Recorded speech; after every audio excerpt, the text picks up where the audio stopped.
Hey everyone, welcome to the Chem-is-try podcast. Glad you could join us for today's episode. This is a podcast we produced looking at how we can use radioisotopes as a great addition to cancer treatment instead of just chemotherapy.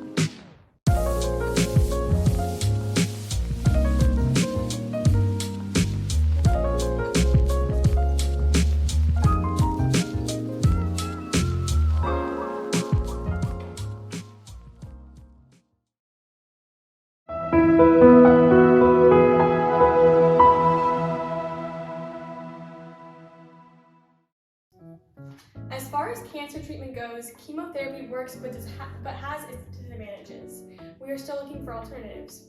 Radioisotopes are isotopes of a particular element or elements with different neutrons than protons in the nucleus, which makes them have extra energy. For cancer treatment, radioisotopes alone or with other treatments can be used to destroy cancerous cells. This process happens when the radioisotopes begin to decay and the cancerous cells absorb the radioisotopes, eventually destroying them. Our first guest today is Dr. Beall. Please introduce yourself. Good morning. I'm Dr. Beall.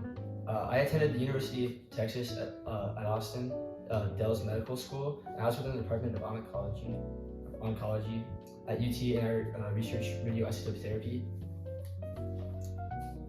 Researchers at Sochaux University developed a biocompatible material that can transport cancer drugs and iodine-131 radionuclides, which effectively stunt tumor growth. Can you elaborate on this? Exactly. So the most promising of these biomaterials are organic and polymeric nanoparticles, which reduce physiological toxicity. Radiation emitted by nuclei can destroy DNA, executing programmed cell death and restricting oxygen. So how does this treatment compare to chemotherapy? This combined treatment has been shown to have less intensive side effects than chemotherapy alone. With more research being conducted, different biomaterials and novel therapeutic strategies have emerged to achieve higher performing radioisotope cancer treatment. One of the biomaterials used in treatment is copper chloride, and in tested melanoma models, tumor growth was slower than without the treatment, suggesting the effectiveness of copper radioisotopes in tumors.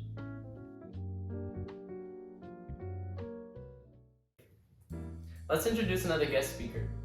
Good morning, I'm Dr. Work. I graduated with a PhD in AP Chemistry from Jeremy Krug University, and I currently research honors organic chemistry.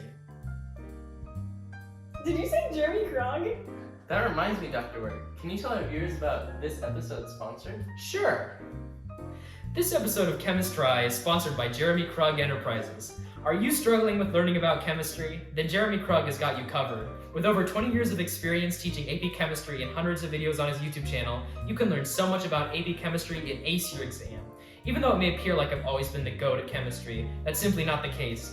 Early on this year, I was struggling to even classify my IMFs, but that's when I learned Jeremy Krug. His clear explanations and practical practice problems illuminated AP Chemistry for me and served as a great supplement to what I learned in class. If you want to experience the magic of Jeremy Krug, you can find him on YouTube as Jeremy Krug or at kruglist.org. If you want to purchase merchandise, it can be found at jeremykrug.myspreadshop.com. You can buy tote bags, mugs, stickers, t-shirts, and hoodies. Be like a proton and stay positive. Stay kruggy. And now back to radioisotope therapy.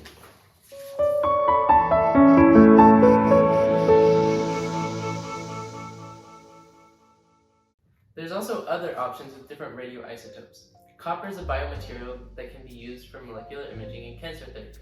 What are the implications of this discovery?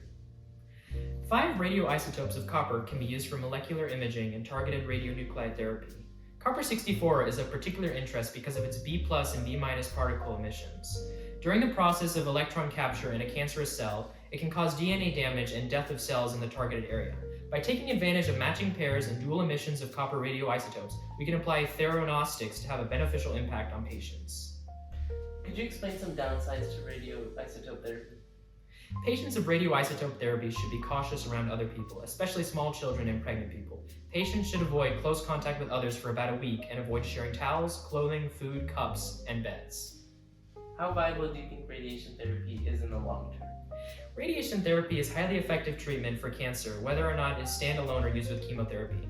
And while radiation can cause side effects, many different technological advancements have been made in order to keep the patient as safe as possible. there is still ongoing research on the topic of radiation therapy techniques, and as our understanding of cancer biology deepens, radiation therapy will likely become even more targeted and effective in the long term.